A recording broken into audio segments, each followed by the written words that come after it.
You're listening to the Betoota Advocate's weekly news wrap on Desert Rock FM 96.5. Welcome back to the Betoota Advocate radio show, live from the Budgy Smuggler Booth in our town's cobbled old city district. Thank you to the makers of Australian-made swimwear, Budgy Smuggler, obviously sponsoring the podcast and sponsoring the booth. You can get your own pair with the code Betoota, all capitals, to get free shipping from budgysmuggler.com.au today. Anyway, my name's Clancy Overall, editor of the Betoota Advocate. I'm joined today by Errol Parker, editor-at-large. How are you, Errol? Always good, mate. How are you? Good. And the Fatty Vorton of the Diamantina Shire, Wendell Hussey. How are you, mate? I'm very well, thank you, and I certainly have had a few head knocks whilst playing footy, but I hope that I never get to that level. Yeah, a bit hectic, bit like our weekend news. What's up first, Wendell? It's been a dark one. Up first, Dutton has asked for Midnight Oil to be classified as a terrorist organisation.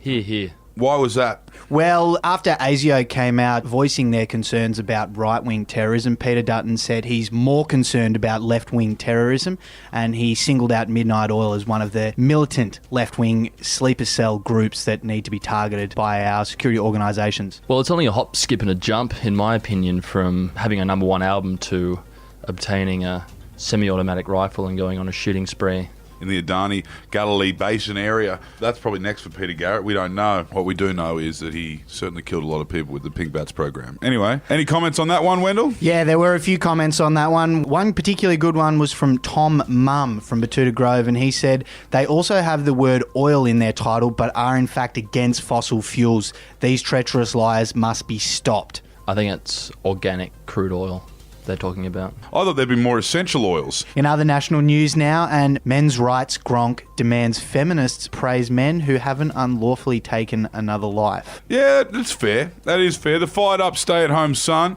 said he's sick of the left-wing media's hatred towards men by revealing the alarming and horrifying statistics around male violence. This young bloke who was, as we said, a stay-at-home son who really didn't have any women in his life except for his mother, who would deliver chicken tenders to his granny flat studio apartment every 4 hours on repeat, said, the media should be focusing on just how many men don't kill people, because he's sick and tired of hearing about the ones who do. He feels like it tarnishes men. Yeah, he said, I didn't kill my partner. I've never even had a partner. Why should I have to listen to the concerns of terrified citizens who don't like the idea of one woman being murdered a week by their partners? Interesting point he makes. And there were also a lot of comments on this one. One from Ros Byrne, who said, well done to most men for stepping over the very low bar of not killing anyone today.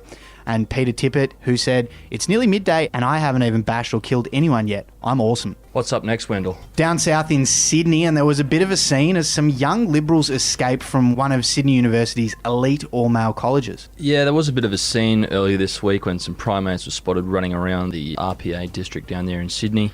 Initially, it was believed they were baboons from a research facility out in Sydney's northwest, but it was later revealed just 3 young men from an elite Sydney University college.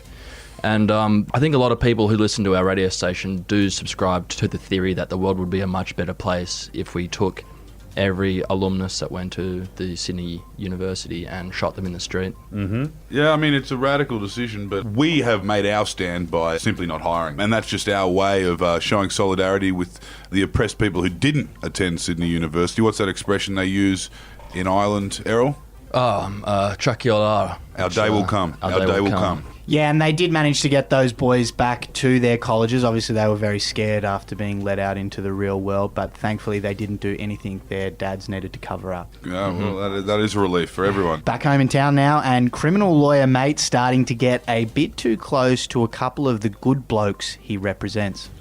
Yeah, this is almost in the same vein as the last story there, Wendell. A young man who weirdly cites the popular Stan TV show Better Call Saul as a source of inspiration for his work in criminal law has told some extremely concerning stories down at the pub this week. One in particular about a notable Betootan underworld figure who was enjoying a golden shower, I believe, which has put all of his mates on edge. Disgusting. I'm shocked that this type of thing is happening in our cosmopolitan desert community. Fair enough sentiment. And if you at home or wherever you are want to be entertained by dodgy legal stories without risking your safety and your career, don't miss the new season of Better Call Saul, only on Stan and streaming live at the same time as the US each week. Sign up for a 30-day free trial if you aren't already a subscriber. Apologies for that, listeners. We're moving on.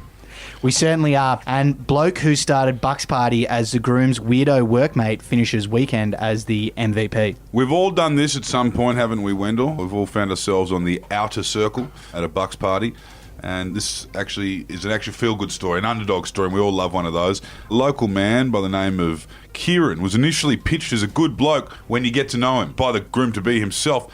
You know, when someone is pitched to you as a good bloke once you get to know them, the chances are usually that they aren't a good bloke. No. So he was frozen out of this particular Bucks Party on the Gold Coast. It was cut off from taxi rides and conversations.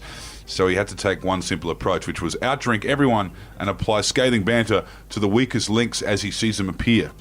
After a weekend of absolutely caning it, he eventually won them over, with a lot of boys actually commenting on how much ticker he had because he hadn't actually slept.